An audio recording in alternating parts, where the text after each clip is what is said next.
முதல் வாசகம் கொரிந்தியருக்கு எழுதிய முதல் திருமுகம் அதிகாரம் 9 திருவசனங்கள் 16 முதல் 19 மற்றும் 22 முதல் 27 வரை.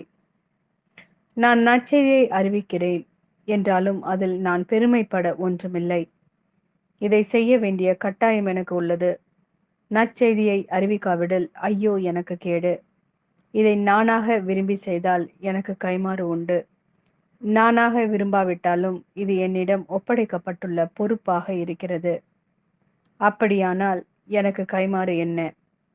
உங்களுக்கு எச்செலவுமின்றி நற்செய்தியை அறிவிப்பதிலுள்ள மன நிறைவே அக்கைமாறு. நான் நற்செய்தி அறிவிப்போருக்குரிய உரிமையை கொஞ்சமும் கூட பயன்படுத்தி கொள்ளவில்லை.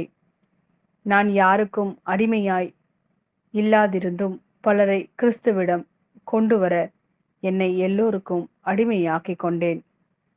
இது ஆண்டவரின் அருள்வாக்கு. இறைவா உமக்கு நன்றி.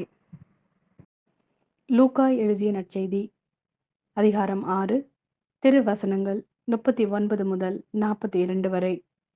மேலும் இயேசு அவர்களுக்கு ஊமையாக கூறியது: பார்வையற்ற ஒருவர் பார்வையற்ற வேறு ஒருவருக்கு வழிகாட்ட இயலுமா?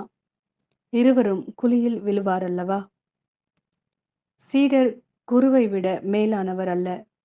ஆனால் தேர்ச்சி பெற்ற எவரும் தம் குருவை போலிருப்பர். நீங்கள் உங்கள் கண்ணில் இருக்கும் மரக்கட்டையை பார்க்காமல் உங்கள் சகோதரர் அல்லது சகோதரியின் கண்ணில் இருக்கும் துரும்பை கூர்ந்து கவனிப்பதேன்? உங்கள் கண்ணில் இருக்கும் மரக்கட்டையையே நீங்கள் பார்க்காமல் இருந்து கொண்டு உங்கள் சகோதரர் அல்லது சகோதரியிடம் உன் கண்ணில் இருக்கும் துரும்பை எடுக்கட்டுமா என்று எப்படி கேட்க முடியும்?